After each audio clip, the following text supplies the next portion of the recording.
مسجد الحرام مکۃ المکرمہ اور مسجد النبوی مدینہ المنورہ سے خطبے کا اردو ترجمہ کے لیے ہمارے سوشل نیٹ ورک کو فالو کرنا نہ بھولیں اور اپنے دوست احباب کے ساتھ بھی ضرور شیئر کیجیے۔ خطبہ جمعہ مسجد الحرام، تاریخ 11 ربیع الثانی 1447 ہجری بمطابق 3 اکتوبر 2025 عیسوی۔ موضوع تزکیہ نفس۔ خطیب فضیلۃ الشیخ اسامہ خیاط حفظہ اللہ، ترجمہ حشر الدین مدنی۔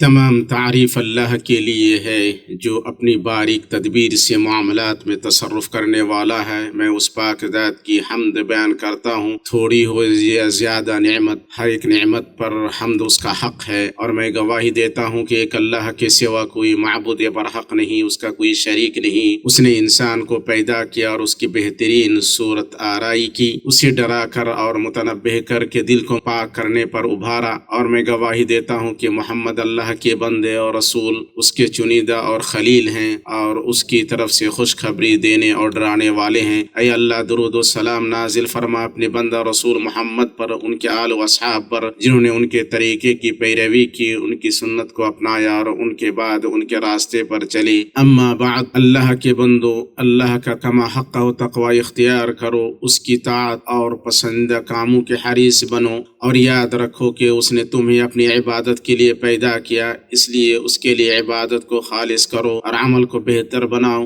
نیک بخت وہ ہے جس نے اللہ کے لیے عبادت کو خالص کیا اور رسول اللہ صلی اللہ علیہ وسلم کی تابعداری کی، یہاں تک کہ اس کے پاس اللہ کی طرف سے موت کا حکم آ گیا۔ مسلمانوں، نفسوں کو پاک اور درست کرنا اور دلوں کی اصلاح کرنا اور انہیں صاف ستھرا بنانا ایسا مقصد ہے جس کے لیے تمام ثقافتوں اور تہذیبوں میں عقل مند پرانے زمانے سے تگ و دو کرتے آ رہے ہیں۔ چنانچہ اسے پورا کرنے کے لیے مختلف راستوں پر چلے اور خود کے لیے طرح طرح کے طریقے اور اسلوب اپنائے، اور انہوں نے گمان کیا کہ اگر انہوں نے خود کو ان کا پابند بنایا تو خوشگوار زندگی اور سعادت بھری پر لطف زندگانی سے سرفراز ہونے کی آرزوؤں اور امیدوں کو پورا کر سکتے ہیں۔ جس سچی سعادت سے دنیا خوشگوار ہوتی ہے، دلوں کو سکون ملتا ہے اور نفس پاک و بلند ہوتے ہیں، وہ ایسی سعادت ہے جس کی حقیقت کو کتاب حکیم اور سنت شریفہ نے واضح و دقیق ترین اور مقصود کو بیان کرنے والی جامع ترین عبارت سے واضح کر دیا ہے۔ اللہ نے اپنے رسولوں کو بھیجا اور اپنی کتابیں نازل کی تاکہ لوگوں کو اپنے نفسوں کو پاک کرنے اور اپنے دلوں کی اصلاح کرنے کی طرف رہنمائی کرے، اور تاکہ لوگوں کو یہ بتائے کہ معاملہ تبھی پورا ہوگا جب وہ بندگی کو اللہ کے لیے خالص کرتے ہوئے اپنے اوپر اللہ کے حق کو ادا کریں، کیونکہ یہی ان کی تخلیق کا مقصد ہے۔ اللہ تعالیٰ نے فرمایا، میں نے جنات اور انسانوں کو محض اس لیے پیدا کیا ہے کہ وہ صرف میری عبادت کریں، نہ میں ان سے روزی چاہتا ہوں نہ یہ میری چاہت ہے کہ یہ مجھے کھلائیں۔ اللہ تعالیٰ تو خود ہی سب کا روزی رساں، توانائی والا اور زور آور ہے۔ اللہ کی کتاب اور رسول اللہ صلی اللہ علیہ وسلم کی سنت میں اس تزکیہ کے طریقے کا بیان آیا ہوا ہے جس کے ساتھ اللہ نے انسان کی کامیابی کو وابستہ کیا ہے اور جس کے منافی چیز کے ساتھ نامرادی و ناکامی کو جوڑا ہے، جس میں نفس کو گناہوں سے آلودہ، ناپاک اور بگاڑا جاتا ہے۔ اللہ تعالیٰ نے فرمایا، قسم ہے نفس کی اور اسے درست بنانے کی، پھر سمجھ دی اس کو بدکاری کی اور پرہیزگاری کی۔ جس نے اسے پاک کیا وہ کامیاب ہوا اور جس نے اسے خاک میں ملا دیا وہ ناکام ہوا۔ اللہ تعالیٰ نے اور فرمایا، بے شک اس نے فلاح پالی جو پاک ہو گیا اور جس نے اپنے رب کا نام یاد رکھا اور نماز پڑھتا رہا۔ اسی طرح اللہ تعالیٰ نے جب موسیٰ علیہ السلام کو فرعون کی طرف بھیجا تو انہیں مخاطب کرتے ہوئے فرمایا، تم فرعون کے پاس جاؤ، اس نے سرکشی اختیار کر لی ہے، اس سے کہو کہ کیا تو اپنی درستگی اور اصلاح چاہتا ہے، اور یہ کہ میں تجھے تیری رب کی راہ دکھاؤں تاکہ تو اس سے ڈرنے لگے۔ یہ مبارک کتاب جسے اللہ نے ایسی روح قرار دیا ہے جس سے دل زندہ رہتے ہیں، اور جسے ایسا نور بنایا ہے جس سے راستوں کی تاریکیاں چھڑ جاتی ہیں، اسی طرح ہم نے آپ کی طرف اپنے حکم سے روح کو اتارا ہے۔ آپ اس سے پہلے یہ بھی نہیں جانتے جانتے تھے کہ کتاب اور ایمان کیا چیز ہے، لیکن ہم نے اسے نور بنایا، اس کے ذریعے سے اپنے بندوں میں سے جسے چاہتے ہیں ہدایت دیتے ہیں، بے شک آپ راہ راست کی رہنمائی کر رہے ہیں۔ یہ کتاب اعلان کرتی ہے کہ اسلام میں تزکیہ کی بنیاد اور اس کا ستون اور محور اللہ تعالیٰ کی توحید ہے۔ توحید کی حقیقت جیسا کہ ابن قیم رحمہ اللہ نے بیان کیا ہے، یہ ہے کہ بندہ اس بات کی گواہی دے کہ رب تعالیٰ ہی تخلیق و فیصلے میں منفرد ہے، اس نے جو چاہا وہ ہوا اور جو نہیں چاہا نہیں ہوا، اس کی اجازت کے بغیر کوئی ذرہ ہل نہیں سکتا، مخلوقات اس کے قبضے میں ہیں اور پست و مغلوب ہیں، اور ہر دل اللہ کی انگلیوں میں سے دو انگلیوں کے بیچ ہے، اگر اسے درست کرنا چاہے تو درست کرتا ہے، اگر اسے ٹیڑھا کرنا چاہے تو ٹیڑھا کر دیتا ہے۔ دل اس کے ہاتھ میں ہے، وہ جیسے چاہے انہیں الٹتا پلٹتا اور پھیرتا رہتا ہے، اور اس بات کی گواہی دے کہ اسی نے مومنوں کے نفسوں کو تقوی عطا کیا، اسی نے انہیں ہدایت دی اور پاک کیا، اور فاجروں کے نفسوں کو فسق و فجور سے بھر دیا اور انہیں بدبخت بنایا۔ اللہ جسے ہدایت دے وہ ہدایت پانے والا ہے، اور جسے گمراہ کر رہے اسے کوئی ہدایت دینے والا نہیں۔ وہ جسے چاہتا ہے اپنے فضل و رحمت سے ہدایت دیتا ہے، اور جسے چاہتا ہے اپنے عدل و حکمت سے اسے گمراہ کر دیتا ہے۔ یہ اس کا فضل و عطا ہے، اور کرم والے کا فضل منقطع نہیں ہوتا، اسی طرح یہ اس کا عدل و فیصلہ ہے۔ وہ اللہ تعالیٰ کا فرمان ہے، وہ اپنے کاموں کے لیے کسی کے آگے جواب دہ نہیں، اور سب اس کے آگے جواب دہ ہیں۔ اللہ کے بندو، توحید کا اثر تزکیہ پر بلکہ مسلمان کی زندگی پر ہدف و مقصد کے اتحاد اور علم و عمل کی یگانگت میں واضح نظر آتا ہے، یہاں تک کہ مسلمان کا فہم و عقیدہ، علم و عمل اور ارادہ اور اس کے دل کے رجحانات اور سرگرمیاں ہم آہنگ اور ایک ہی لڑی میں پری ہوئی ہوتی ہیں، ان میں کوئی نہ تعارض ہوتا ہے نہ تضاد، اور انسان کے کندھے سے وہ پریشان کن تنگی دور ہو جاتی ہے جس کا احساس اسے اس وقت ہوتا ہے جب اس کے نفس میں مقاصد باہم ٹکراتے ہیں اور اعمال متضاد ہوتے ہیں۔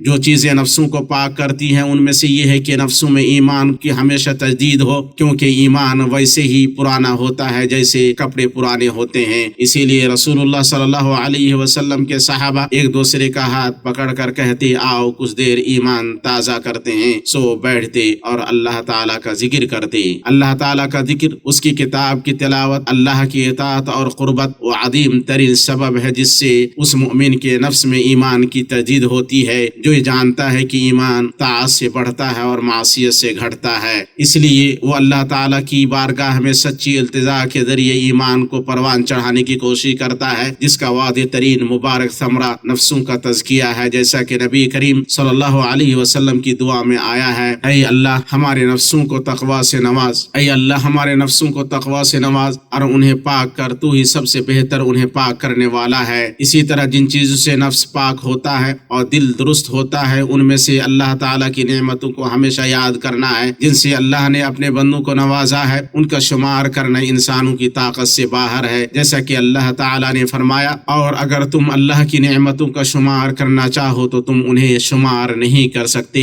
بے شک اللہ بڑا بخشنے والا مہربان ہے۔ ان نعمتوں کو یاد کرنے سے یاد کرنے والے کو اللہ سے کمال تعلق حاصل ہوتا ہے، اللہ کے لیے پوری توجہ، فروتنی اور عاجزی پیدا ہوتی ہے، کیونکہ اللہ تعالیٰ نے جو زندگی، صحت، مال اور اولاد، جاہ و مرتبہ وغیرہ عطا کیا ہے، یہ سب اس کی طرف سے احسان و فضل اور انعام ہے۔ اللہ تعالیٰ نے جیسے چاہا اور جب چاہا عطا کیا، اور اگر وہ چاہے تو اس سے جب چاہے چھین لے، وہ تمام بادشاہت کا مالک ہے، اس کے ہاتھ میں خیر ہے، جسے چاہے عنایت کرتا ہے اور جس سے چاہے پھیر لیتا ہے۔ اس بات کو پہچاننا اور اسے ہمیشہ یاد رکھنا اس بات کا محرک ہے کہ بندہ اپنی بے بسی و کمزوری اور اپنے تمام معاملات میں اپنے رب کی طرف اپنی ضرورت و محتاجگی کو جانے۔ تاہم ضروری ہے کہ نعمتوں کو یاد کرنے کے ساتھ وہ عمل بھی ہو جس سے اللہ راضی ہو، جسے وہ پسند کرے اور جس پر وہ قیامت کے دن ثواب سے نوازے۔ اس کی حقیقت اللہ کی ہدایت اور رسول اللہ صلی اللہ علیہ وسلم کی پیروی کی روشنی میں بھلائیوں کو انجام دینا اور برائیوں کو چھوڑنا ہے، ساتھ ہی ان فرائض پر خاص توجہ دینا جنہیں اللہ نے اپنے بندوں پر فرض قرار دیا ہے، کیونکہ فرائض ان اعمال میں سب سے زیادہ محبوب ہیں جن سے بندہ اپنے رب کا تقرب حاصل کرتا ہے، جیسے کہ حدیث میں آیا ہے، اللہ تعالیٰ نے فرمایا، جس نے میرے کسی ولی سے دشمنی کی اس کے خلاف میری طرف سے اعلان جنگ ہے، اور میرا بندہ جن جن عبادتوں کے ذریعے سے میرا قرب حاصل کرتا ہے ان میں سے کوئی عبادت مجھے اتنی پسند نہیں جس قدر وہ عبادت پسند ہے جو میں نے اس پر فرض کی ہے۔ میرا بندہ نوافل کے ذریعے سے بھی مجھ سے اتنا قریب ہو جاتا ہے کہ میں اس سے محبت کرنے لگ جاتا ہوں، تو میں اس کا کان بن جاتا ہوں جس سے وہ سنتا ہے، اس کی آنکھ بن جاتا ہوں جس سے وہ دیکھتا ہے، اس کا ہاتھ بن جاتا ہوں جس سے وہ پکڑتا ہے، اور اس کا پاؤں بن جاتا ہوں جس سے وہ چلتا ہے۔ اگر وہ مجھ سے مانگے تو میں اسے دیتا ہوں، اور اگر میری پناہ مانگے تو میں اسے پناہ دیتا ہوں۔ اسے امام بخاری نے اپنی صحیح میں ابو رضی اللہ تعالیٰ عنہ سے روایت کیا ہے۔ اور جو چیز نفس کو پاک کرتی ہے وہ دل کے اعمال ہیں، کیونکہ دل تمام اعضاء کا بادشاہ ہے۔ اعضاء کی درستگی اسی کی درستگی سے ہے، اور ان کا بگاڑ اس کے بگاڑ سے ہے۔ جیسے کہ حدیث میں آیا ہے، یاد رکھو جسم میں ایک گوشت کا ٹکڑا ہے، جب وہ درست ہو جاتا ہے تو سارا جسم درست ہو جاتا ہے، اور جب وہ خراب ہوتا ہے تو سارا جسم خراب ہو جاتا ہے۔ جان رکھو وہ دل ہے۔ اسے امام بخاری و مسلم نے اپنی صحیح میں نعمان بن بشیر رضی اللہ تعالیٰ عنہ سے روایت کیا ہے۔ دل کے اعمال میں سب سے اہم اور سب سے عظیم عمل یہ ہے کہ بندہ کس نیت اور کس مقصد سے عمل کر رہا ہے۔ چنانچہ رسول اللہ صلی اللہ علیہ وسلم نے فرمایا، اعمال کا دار و مدار نیتوں پر ہے، اور ہر شخص کے لیے وہی ہے جو اس نے نیت کی ہے۔ بس جس کی ہجرت اللہ اس کے رسول کی طرف ہو تو اس کی ہجرت اللہ اس کے رسول کی طرف ہوگی، اور جس کی ہجرت دنیا کے کسی فائدے کے لیے ہو جسے وہ حاصل کرنا چاہتا ہے، یا کسی عورت کے لیے ہو جس سے وہ نکاح کرنا چاہتا ہے، تو اس کی ہجرت اسی چیز کی طرف ہے جس کی طرف اس نے ہجرت کی ہے۔ اس امام بخاری اور مسلم نے اپنی صحیح میں روایت کیا ہے۔ اللہ کے بندو، اللہ سے ڈرو اور اللہ کی رضا کی طلب میں اس کے برگزیدہ بندوں کے نقش قدم پر چلتے ہوئے اپنے رب کی کتاب اور اپنے نبی صلی اللہ علیہ وسلم کی سنت کو نفس کی پاکیزگی اور دلوں کی اصلاح کے لیے بہترین راستہ بناؤ۔ فرمان الہی ہے، یہی وہ لوگ ہیں جنہیں اللہ نے ہدایت دی، اور یہی عقل و خرد والے ہیں۔ اللہ مجھے اور آپ کو اپنی کتاب کی ہدایت اور اپنے نبی صلی اللہ علیہ وسلم کی سنت سے فائدہ پہنچائے۔ میں یہ بات کہہ رہا ہوں، اور اللہ عظیم و جلیل سے اپنے لیے، آپ سب کے لیے، تمام مسلمانوں کے لیے ہر گناہ سے بخشش طلب کرتا ہوں۔ وہ بڑا بخشنے والا مہربان ہے۔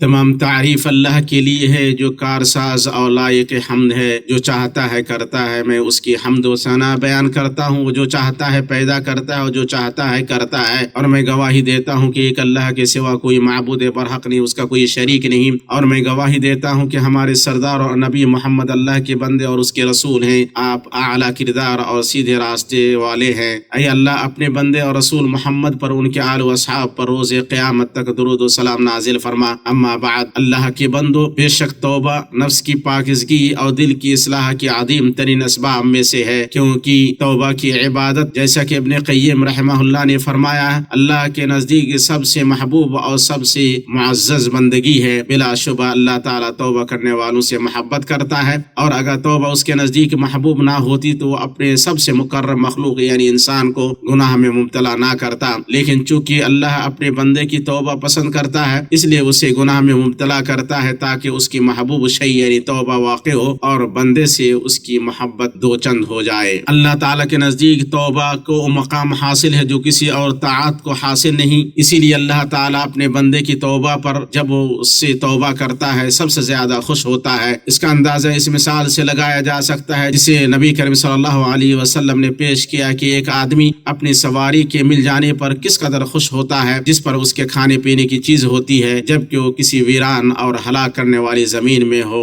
اسے کھو بیٹھے اور زندگی کے اسباب سے مایوس ہو جائے۔ چنانچہ سوائے توبہ کے اس قدر خوشی کسی بھی عبادت پر وارد نہیں ہوئی ہے، اور حقیقت توبہ یہ ہے کہ اللہ تعالیٰ کی طرف اس طرح رجوع کیا جائے کہ اس کے محبوب عمل کو انجام دیا جائے اور اس کے ناپسندیدہ امور کو ترک کر دیا جائے۔ چنانچہ ناپسندیدہ چیز سے پسندیدہ چیز کی طرف لوٹنا ہے، پسندیدہ چیز کی طرف رجوع ہونا توبہ کے نام کا ایک حصہ ہے، اور ناپسندیدہ چیز سے رجوع اس کا دوسرا حصہ۔ اسی لیے اللہ تعالیٰ نے مطلق کامیابی کو اسی پر منحصر کیا ہے کہ بندہ حکم بجا لائے اور ممنوع کام چھوڑ دے۔ چنانچہ اللہ تعالیٰ نے فرمایا، اے ایمان والو، سب کے سب اللہ کی طرف توبہ کرو تاکہ تم کامیاب ہو جاؤ۔ چنانچہ ہر توبہ کرنے والا کامیاب ہے، اور کامیاب وہی ہوگا جو احکام بجا لائے اور منہیات سے باز آ جائے۔ اللہ کے بندو، اللہ تعالیٰ سے ڈرو اور اللہ